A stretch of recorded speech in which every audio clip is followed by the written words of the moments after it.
Call the meeting to order. Do we have any citizens or public comments? It doesn't appear that we do.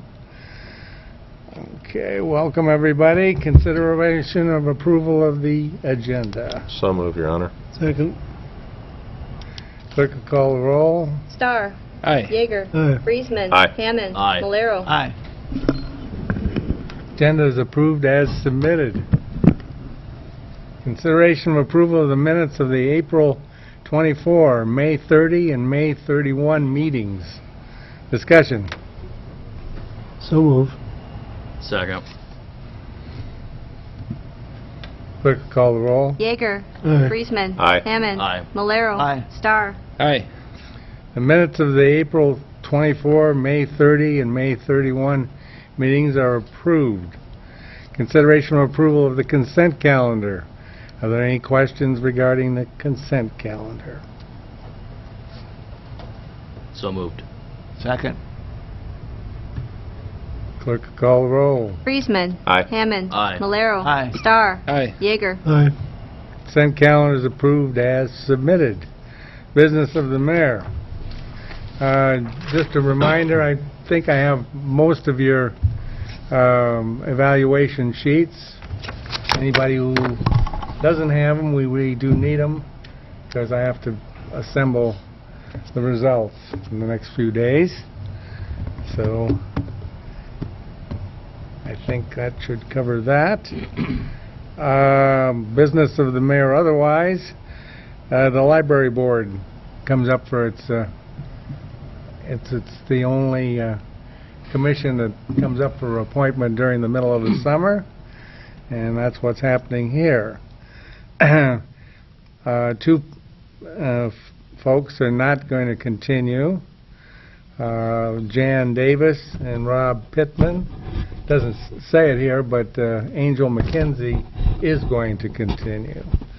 So that leaves me with two vacancies, and the vacancies that we have for filling those spots are Darcy Tracy. Darcy been in town 9 years, I believe. 3 children. She tells me she spends lots of time at the library interacting with her children and finds it to be a really great support for a family life. And Marta Fisher. Marta's got a long history of civic activities, theater, chamber, art center, worked at the bank, etc. So I would say that most of you probably are aware of her from her other activities. So I'd submit those, plus McKenzie is the 3 being nominated to serve on the library board. Questions or a motion? I'd move to approve. I would second. Thank them for volunteering. Clerk will call the roll. Hammond. Aye. Malero. Aye. Starr. Aye. Yeager. Aye. Friesman. Aye. The nominees are approved. Public hearing on the proposed amendment to the South Grand Urban Renewal Area. Open the hearing. We have an affidavit of publication. Yes, Your Honor. Do you have any written comments or objections? None, Your Honor. Any oral comments or objections? Move to close the hearing. Second. Clerk will call the roll. Malero. Aye. Starr. Aye. Yeager. Aye. Friesman. Aye. Hammond. Aye. The hearing is closed. Consideration of Resolution 58-17 to declare necessity and establish an urban renewal area pursuant to Section 403.4 of the Code of Iowa and approve urban renewal plan amendment for the South Grand Urban Renewal Area. Discussion. Yep, this resolution basically establishes what we deem as the need for expanding and renewing South Grand Urban Renewal Area. We're going to be adding an additional territory into that urban renewal area, so that'll be a new and separate TIF district within the urban renewal area. It'll have its own 20-year max lifespan, as opposed to the current South Grand area, which is a non-sunsetting TIF. So at the same time, we're also establishing a new project within the South Grand Urban Renewal Area, which is going to be the Mike Wolstead Agreement. So we'll have that going into the plan. Plus, we're just generally updating the plan itself, since it's was first adopted in 1994. A lot of things have changed since then as far as language and things go, so we're cleaning up the development agreement as well. So, but this resolution here mainly establishes the need that we have for adding that new area, and that need is economic development. Questions and discussion? Move to approve. Second. Clerk call the roll. Star. Aye. Yeager. Aye. Friesman. Aye. Hammond. Aye. Malero. Aye. Resolution 58-17 is approved. Consideration of a request from the Charles City Community Revitalization for street closures for Firecracker 5 race. We have somebody here from Revitalization. Mark Wicks from Community Revite. We had to change the Firecracker 5 race routes this year due to the trail bridge being closed. We're going to be utilizing a lot of side streets and the trail adjacent to the riverfront. So it'll be a nice scenic run for both the 5K and the 5-mile runs, which will be held at 7:30 a.m. on the morning of Tuesday, July 4th. We submitted the maps to you at your workshop. Also ran it past police chief, got his input and okay on it. Streets we're requesting closure on are Owen and Young, and then the portion of Salisbury between the high school and Clark Street. And it'll just be between basically 7 a.m. and 9 a.m. Questions or discussion? You have a lot of runners this year. It all depends. Most of the bulk of our runners show up the day of. Okay. We've had as many as close to 400, and we've had as few as 130. So it depends.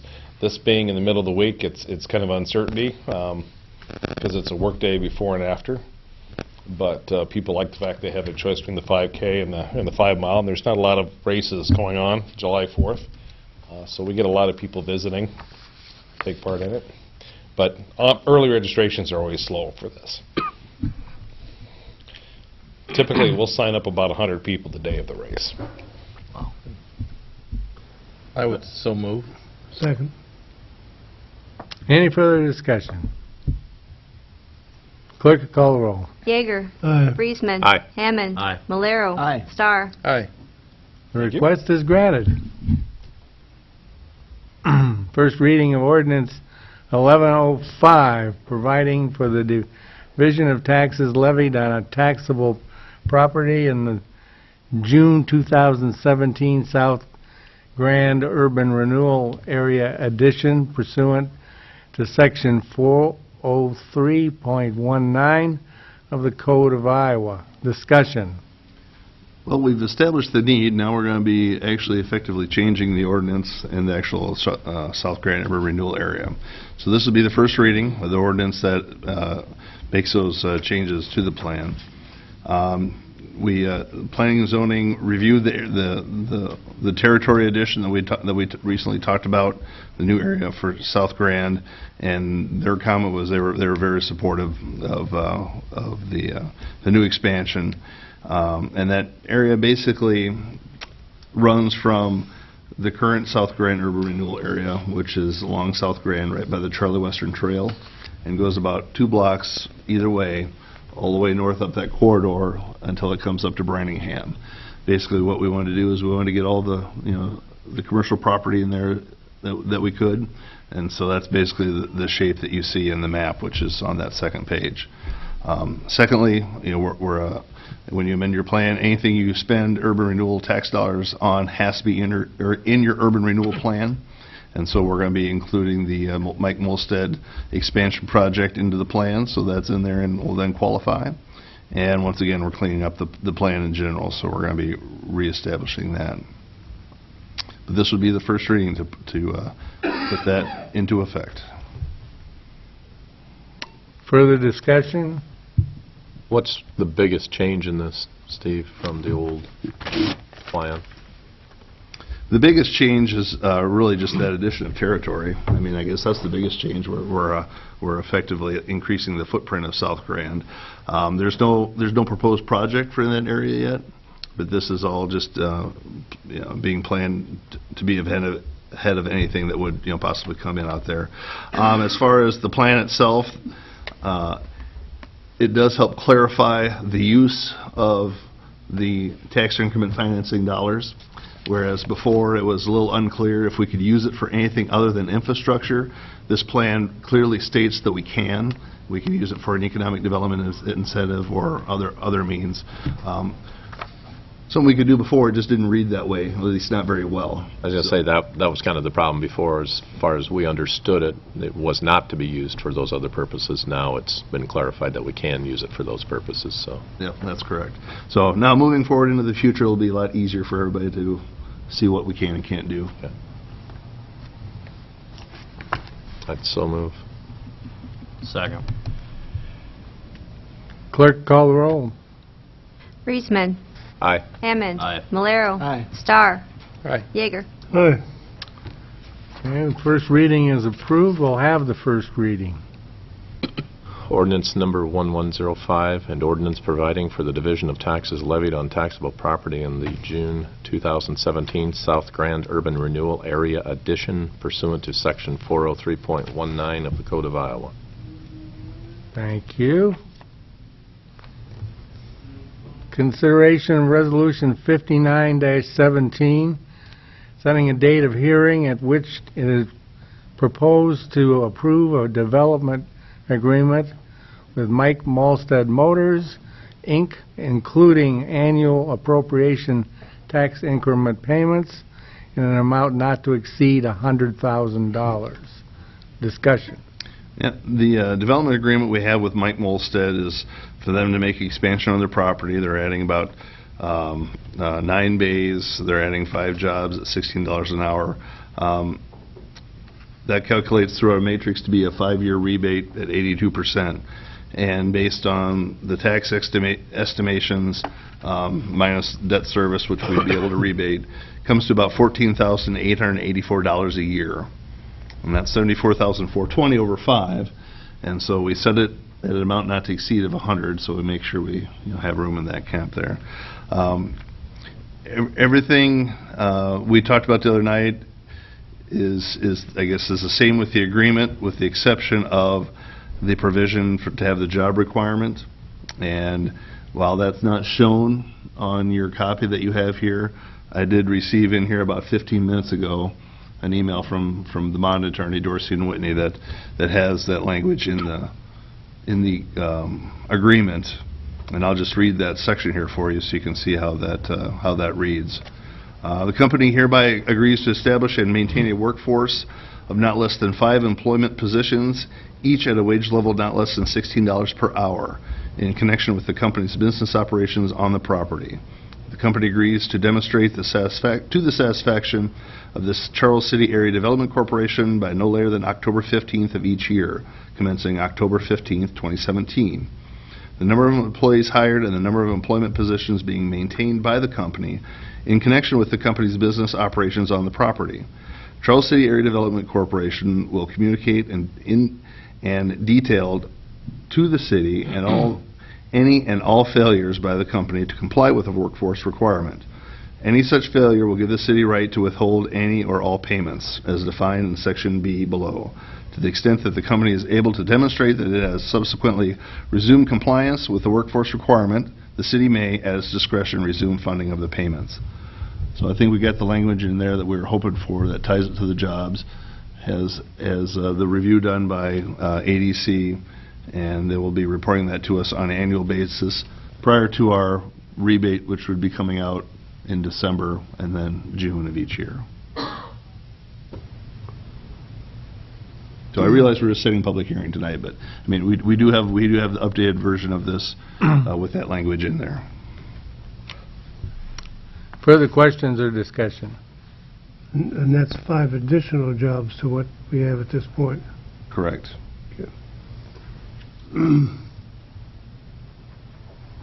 So moved. Second. Clerk will call the roll. Hammond. Aye. Malero. Aye. Starr. Aye. Yeager. Aye. Friesman. Abstain. Resolution 59-17 is approved. Consideration of the second reading of Ordinance 1103, amending Section 100.7 of the Charles City Code of Ordinances for the purpose of increasing the service charge from $4 per month to $5 per month for customers of the stormwater utility. Discussion. As we discussed during our recent budget workshops here in January and February, we discussed a increase to the monthly storm sewer fee from $4 to $5. That's for residential and commercial customers in town, and that would generate about $40,000 annually. And the purpose for those additional funds is to begin implementation of some sub-drain projects in town. So we have a lot of areas where there is either insufficient storm sewer or no storm sewer at all, and there's a lot of sump pumps that end up pumping directly out into their yards, and even some that go directly into the street. And so in able to try and cut back on the amount of ice buildup that we have in the gutters, on sidewalks, and on associated property, we're going to be looking to label some areas that we'd like to put in sub-drains behind the curb that homeowners could then connect into, that would effectively drain down to the nearest storm sewer system or drainage ditch. So that's what this increase in the storm sewer fee would accomplish, is the beginning of that project. Could you give us an example of a couple of places maybe where you're looking at this? Neighborhoods? Yeah, let's see, one would be South Johnson. There's a stretch in there that has a need for this.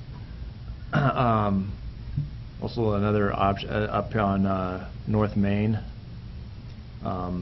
There's a section of area there.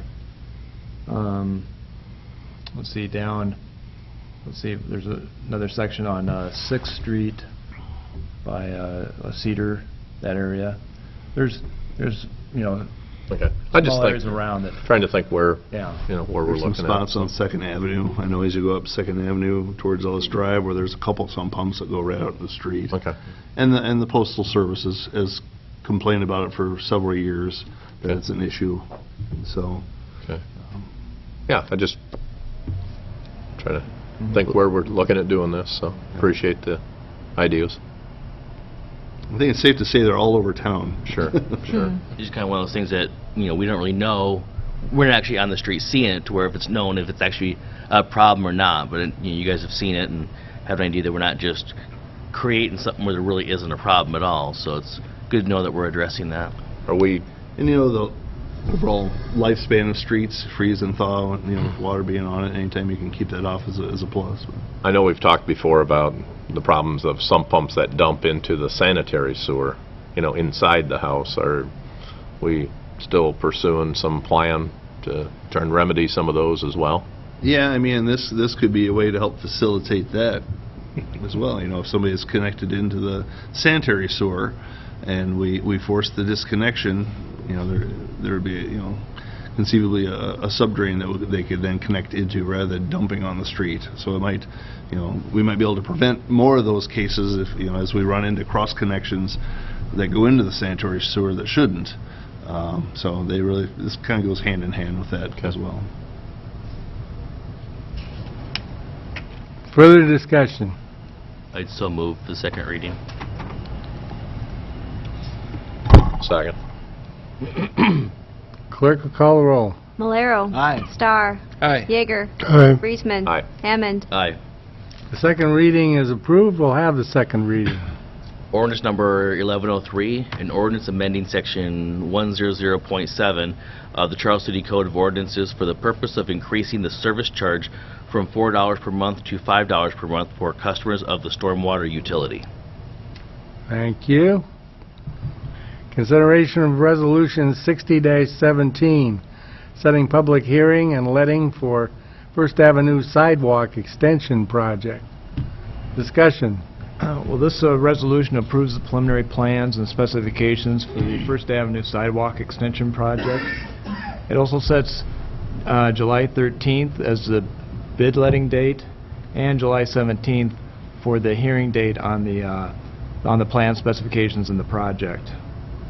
Now, we've previously discussed this project and the need to continue the sidewalk along First Avenue. Currently, sidewalk is along the north side of First Avenue up to just east of G Street, and from there on up to the school campus there is no sidewalk. What this project would do would then be to continue that sidewalk. It'd construct about 1,100 lineal feet of 5-foot wide sidewalk from where it ends today up to the First Avenue Bridge over the Charlie Western Trail.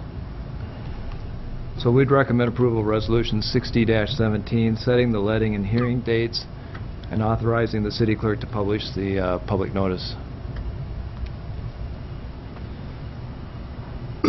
Have you had any public input regarding this particular project? I've had some discussions with some of the property owners, yes. I'll bet you have. To what effect? I've explaining the need and explaining how we're going to be constructing the project.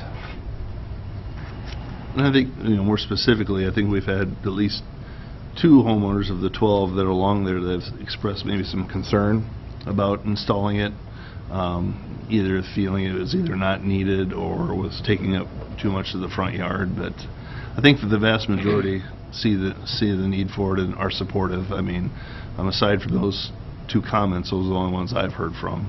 Okay. Kind of the areas that were of the biggest concern were more along the backyard of the Ellis Drive properties, as to maybe it would create a possible hardship of them maintaining the sidewalk on the backside of their property. But unfortunately, this is a pretty important project that needs to happen with the middle school being up there. There's a lot more traffic, and we can't be having students walk back on the street. There's sometimes where we have to put in for the greater good, but hopefully we can find a way to make it work, and it all will serve its purpose. Further discussion. There's 5 properties that basically this becomes a backyard sidewalk, and that is concerning. On the other hand, we are putting it in at our cost, and that wouldn't have to be. We can have the property will be assessed for it, but there's a compromise there, and there's going to be some unhappy people. But the need of that sidewalk, I think, is very important, and because there's a lot of young kids that use that, which we could witness last winter. So hopefully we'll work with them as best we can, but they're going to have to maintain it.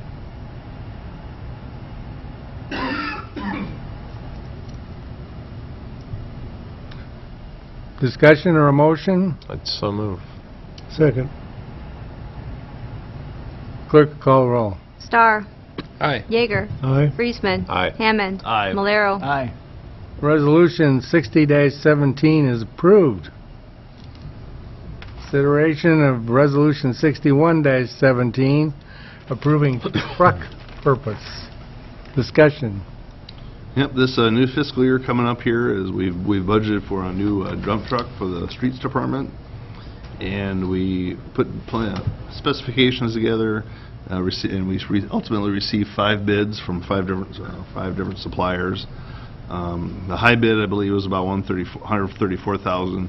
The low bid, with a 2250 trade-in, was $117,151 from Harrison Truck Center.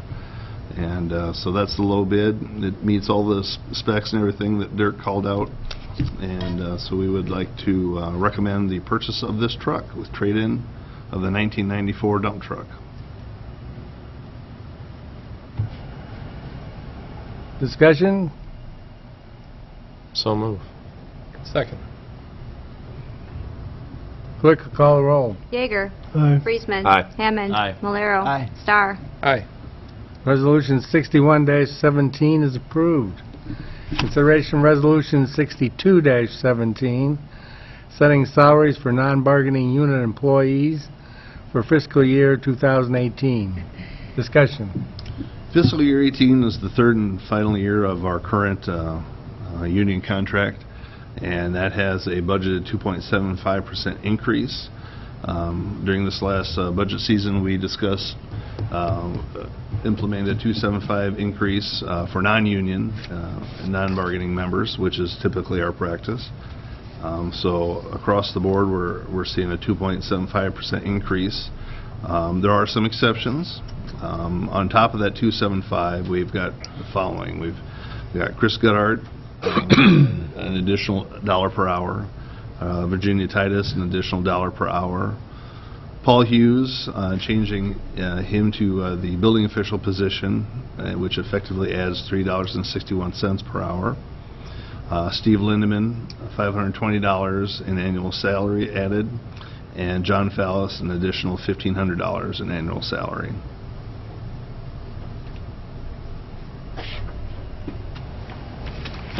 This totals approximately $15,000 over and above the 2.75. Okay. Just a comment. Further discussion or questions? And as you explained at the workshop, this is just to try and keep these positions kind of in line with other communities of our size and kind of in the marketplace, so to speak. Yeah, we've been trying to take some nibbles at this each year for different areas, and yeah, it's exactly right. There's several of these positions where this gets us kind of into the median price range for salary or wage, and so that's something we want to try and stay competitive with, so we can keep good people and make sure we're compensating appropriately. So these amounts are based off comparisons done with other communities within our same size, from about 5,000 to 10,000. So we're about smack dab in the middle of that, and so there's probably about 30 communities we compared with. Over and above that, regardless of the medians and so on, I think the particular positions and individuals you pointed out here, I think, are well deserving of it. And it's a lot more expensive to hire new employees than it is to compensate in this way. Which we've unfortunately found out several times. Yeah, that's very true. And I would so move. Second. Clerk will call the roll. Friesman. Aye. Hammond. Aye. Malero. Aye. Star. Aye. Yeager. Aye. Resolution 62-17 is approved.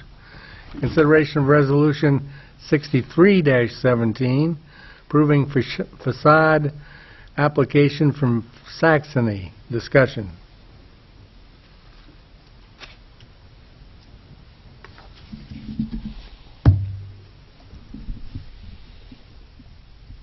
Yes, sir.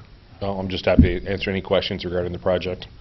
Again, they're requesting a $2,500 grant through the facade improvement grant application, this being Saxony at 104 North Main, and is for signage removal and installation of new signage, as well as painting the exterior rear of the building.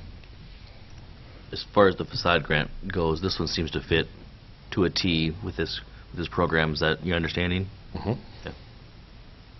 From the pictures, it looks like it's going to be a nice change. I'd so move. Second. Clerk will call the roll. Hammond. Aye. Malero. Aye. Star. Aye. Yeager. Aye. Friesman. Aye.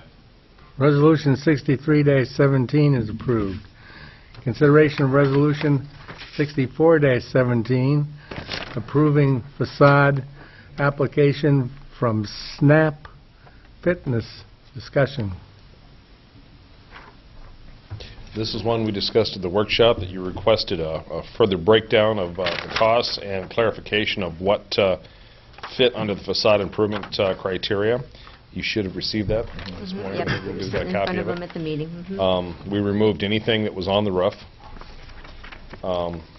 And then we got further clarification of the signage costs, so you should have that breakdown. That was indeed 10,000. In fact, it's 10,220.92 for a total project that fits the criteria of 26,125.92 cents. That does make it eligible for half or the maximum $10,000 grant cap, if you so choose. And all of this is on the exterior of the building. The building has 3 exterior sides that will have doors and are accessible to the public. Any questions on the breakdown? And so is this, this grant, is that for items that have not yet been started, or is it at any time? The one that is not yet supposed to have been started before approval of the grant, the painter showed up early on him. The painter was scheduled at a different time. The painter showed up early on him last week. Okay. So you probably noticed the building is a different color. Yeah, so, but even taking that one out, that still qualifies for the Still full... qualifies. The full 10. Okay. Further questions or discussion? So move. Second.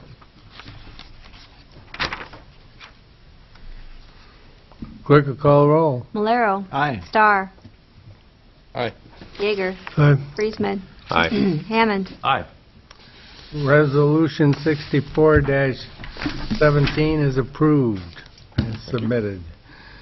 Consideration of second reading of ordinance 1104, repealing section 41-14 of the Charles City Code of Ordinances and adopting a new 41.14, which amends the provisions of the repealed section by providing for general requirements regarding the sale of consumer fireworks and by prohibiting the use and discharge of consumer fireworks within the corporate city limits of Charles City, Iowa.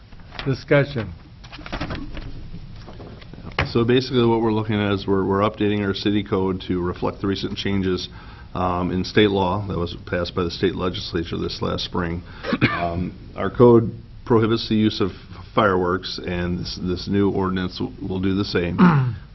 We will prohibit the use of consumer fireworks. We cannot prohibit the sale of consumer fireworks, as the state law reads. We can't prohibit that. So we are, looking to allow that through variously zoned areas, both in industrial and some heavy commercial. What this does is also creates a fire inspection for anyone wishing to sell fireworks. If it's a temporary structure or a permanent structure, there's different price points. Those that are a peddler, solicitor, transient merchant, they're subject to all those codes and regulations as anybody else would be. We're also requiring that anybody that does sell fireworks post a sign that prominently says that fireworks cannot be discharged in town, so that's clear. We've also bumped up the insurance requirements up from, I think, $1 million aggregate up to the new level of $2 million aggregate. And that's about it for the changes. One of the comments I'd received by one of the council members is, do we want to consider waiving a third reading so that this would be in effect, well before the 4th of July, and so I guess that's something that the council could consider. But as we have it set up now, it would be approving of the second reading tonight, and the third and final reading would be on July 3rd. So there would be the potential, I guess, of some usage, I guess, even though our code does read that you can't shoot them off to begin with. And that was my comment. It wasn't really the discharge, it was the peddlers, essentially, for the allowing of sales, that there's a community, I don't remember what community it was, that company set up the tent to sell them as per state code now, but the city had not updated their code to change it, so as soon as they assembled it, they were told to remove it. And so I was wondering if we were going to run into possible situations like that where a company sets up their tent only to find out that ours still doesn't technically allow them, I would assume, until after we've gotten our third reading completed. So it still does not, the discharge is still not going to happen anyway, regardless, per our city code, but it was more geared towards the sales. I guess I would point out, under state law, for temporary structures, sales are allowed beginning June 13th, so they've been allowed for about a week now. And then they're allowed through July 8th. So, and in discussions with staff, I think we had concluded that we probably wouldn't, even when this goes into effect on July 3rd, we probably wouldn't enforce this until after the July 8th period ends for this. And I think that was kind of the situation, is more the town really didn't want them, and they kind of were just, well, state says this, we said this, kind of caused a battle until there was no longer an issue, and that's what, that if our intent is to allow this and we're not going to go with the third reading, that maybe we don't pursue people that still follow state code and allow us to take effect without having to waive a third reading. So that's just kind of the conflict that we were running into. Didn't want to cause a problem where we were going to allow it, but because of the timing, it would potentially cause issues. I think if someone was set up and this was, the third reading was on July 3rd, I don't think we would require them to take that down before the July 8th date at that point. Yeah. Sorry. Go ahead. Has anyone had any questions, comments, or anything, council or staff, from anyone around here? I haven't locally. I mean, I know a lot of towns have been hearing various comments, but here in town, no. I have not either. No one's approached me about it. And there hasn't been any dominant trend that's different than this, right? I mean, It is. Yeah, it really is. No, I think it's kind of all over the board as far as use. There's some communities that are allowing it in accordance with state law. Some are restricting it further and banning it outright. So it's, I don't think there's any, I haven't noticed any trend. No, I mean, I know there is one of the larger manufacturers has filed a lawsuit against the city of Des Moines, feeling that they're being too restrictive in where they're allowing sales, and I believe they're only allowing in industrial zoned areas. So they're a little bit more restrictive that way. And obviously a much larger community, get that focal point on. So I know the city of Hampton has received a letter from a fireworks company stating that some of their laws or their zoning laws are illegal. At least that's what's been stated, but they seem to be, it's, no other communities around this area have heard anything like that, so it really is a quick reminder of where we are allowing them. It's B4, and then... Well, we have a proposed separate ordinance. This doesn't impact where sales can occur. But it's not as restrictive as the other communities are. This actually is still high traffic areas, normal commercial districts, that we're not being restrictive as some of the other communities are. And obviously that's something we'll need to keep an eye on as this Des Moines case proceeds, as to whether cities are even allowed to restrict fireworks to particular zoning areas. But this particular ordinance that's in front of the council tonight doesn't address that. I would so move. Second. Clerk, call the roll. Starr. Aye. Yeager. Aye. Friesman. Aye. Hammond. Aye. Malero. Aye. The second reading is approved. We'll have the second reading.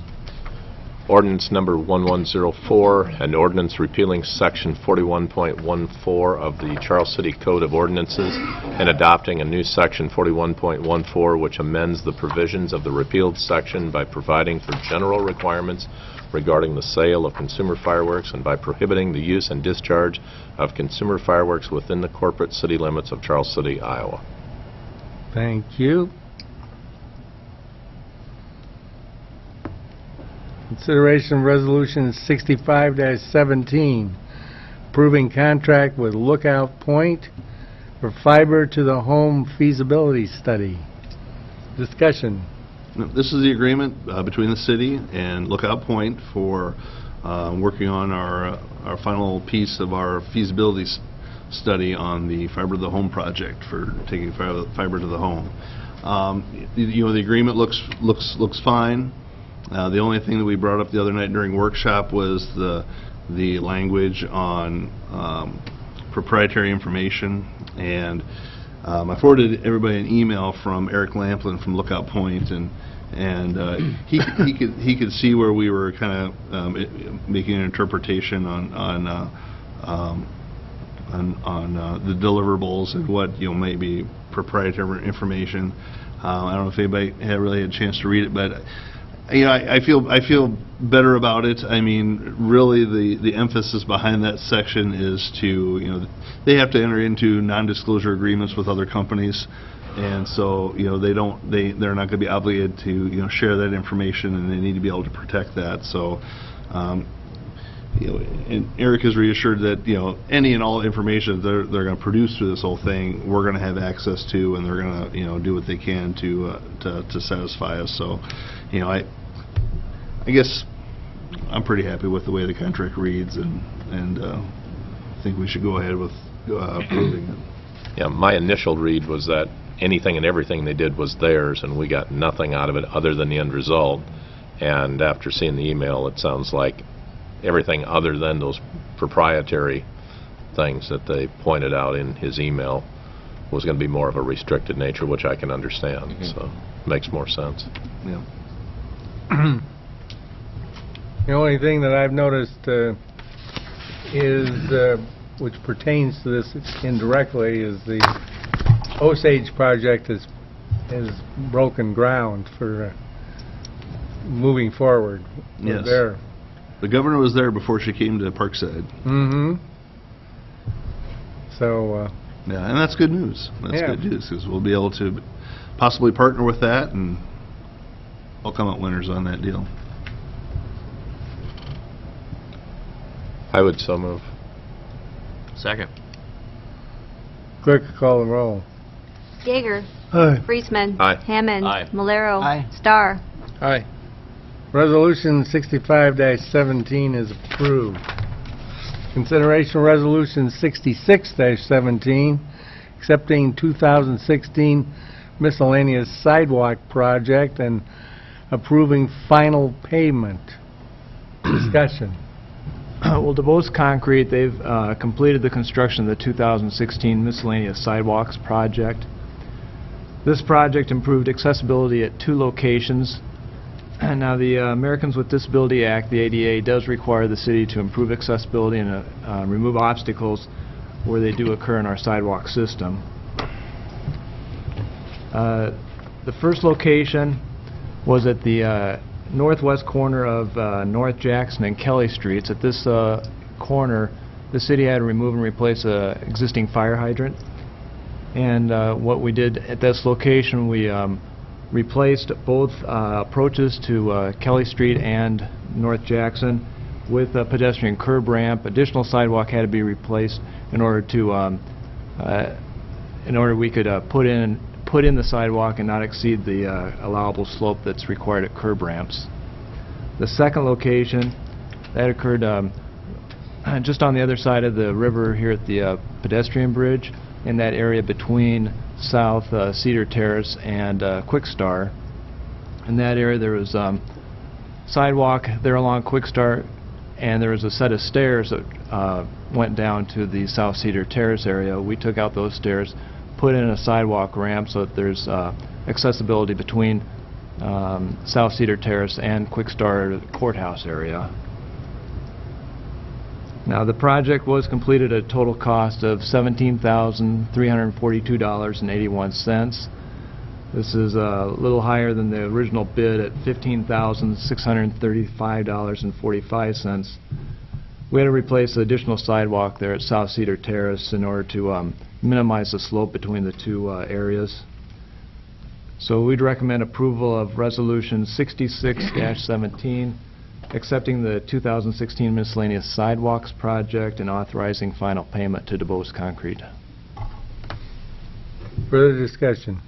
That section near Quickstar, I've received numerous phone calls on thanking us for doing that. That was a project that was well past being due, and it's kind of nice to see how widely used that is, especially near the Cedar Terrace right there, especially with wheelchair access or just simple walkers and accessibility. It's been greatly used, so it was great to see that as well. And nice to hear the positive comments.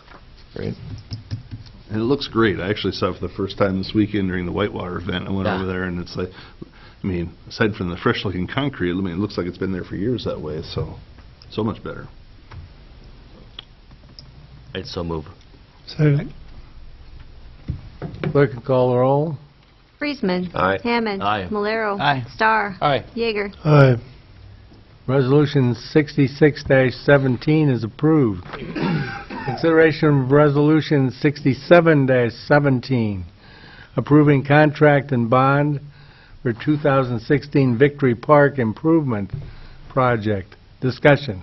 Well, the 2016 Victory Park Improvement Project, that was awarded to Building and Grounds at the last fall at the October 17th City Council meeting.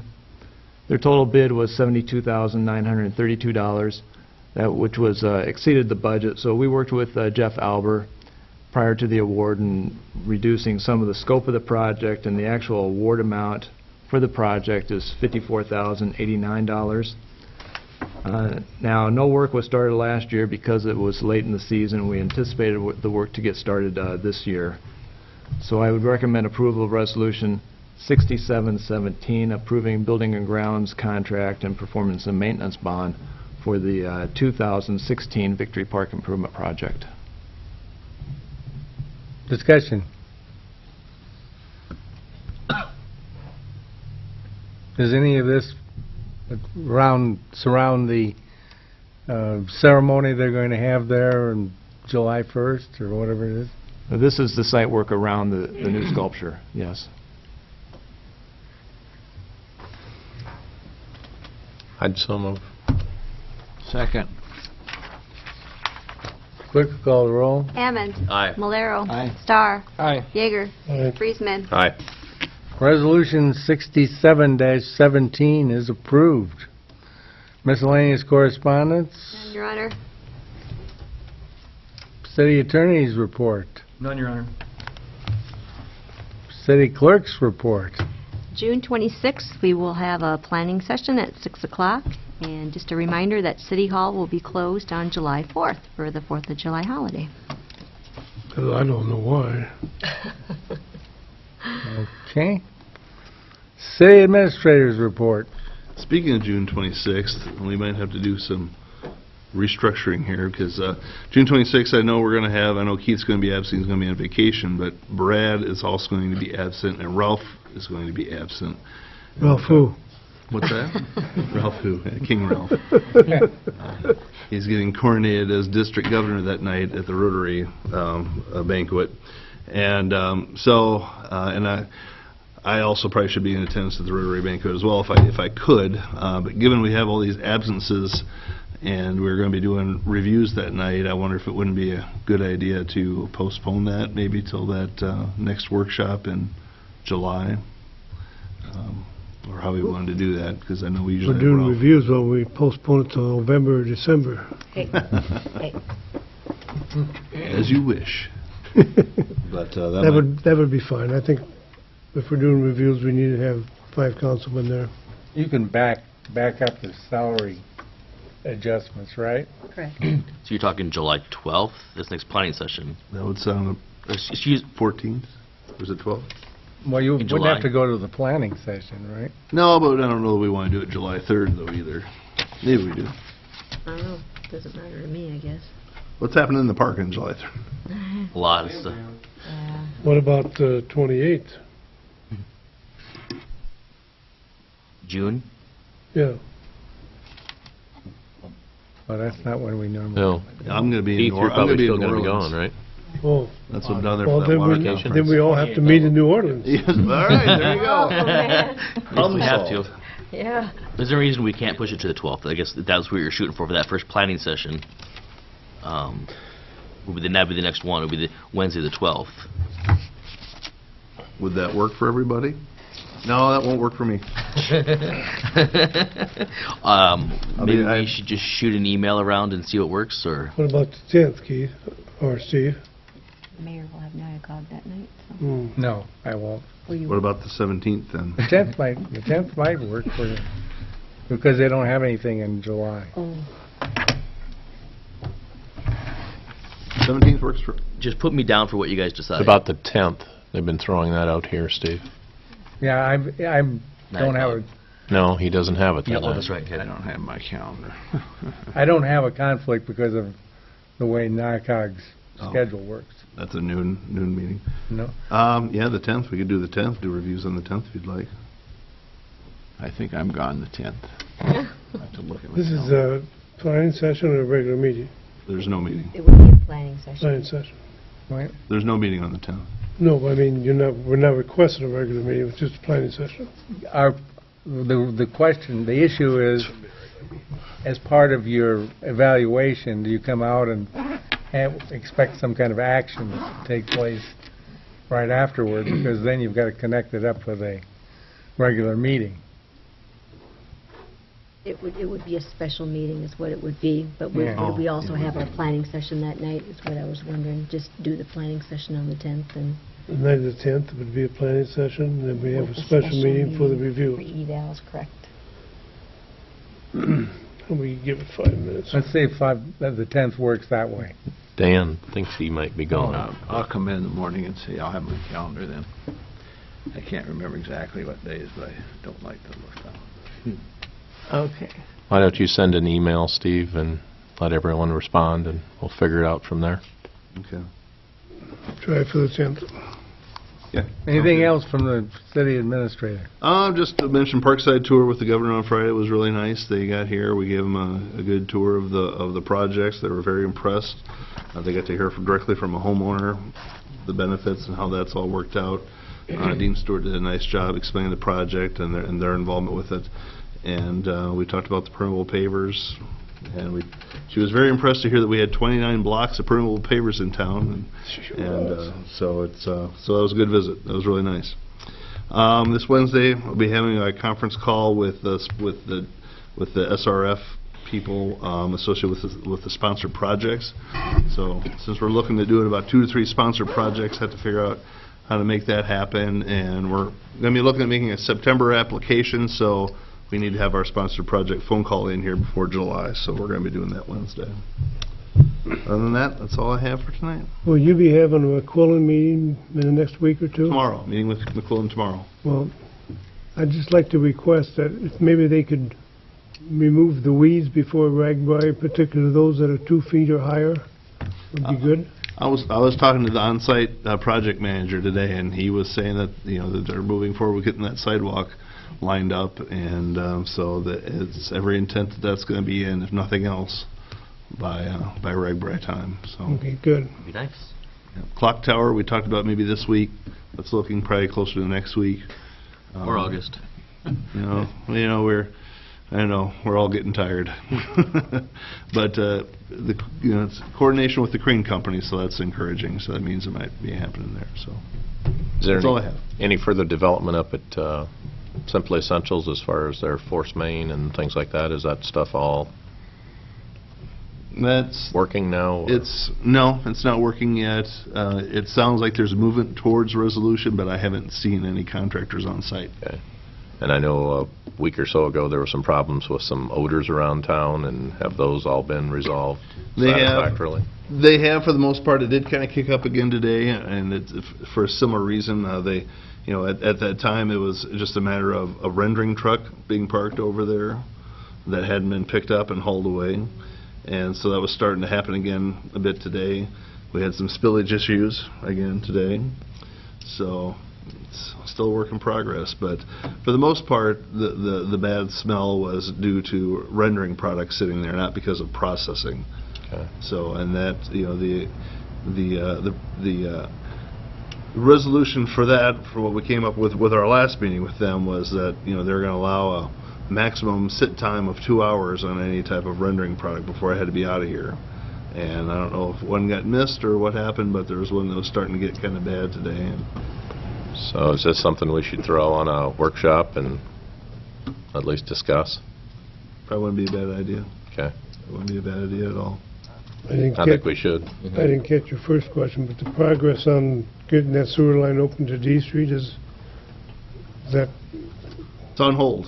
The contractor has to come in, make a few last, basically connections. It's all there, it just needs to be officially connected and cut, and the city sewer main tapped into and connected to.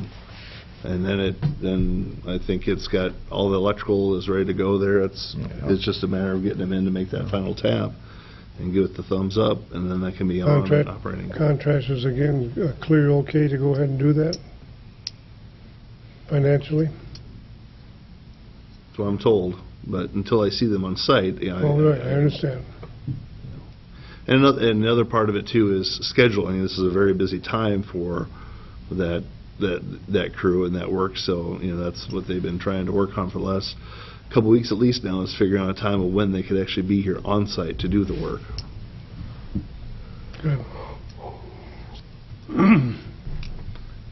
Okay, nothing further from the city administrator. Board, commission, or committee reports?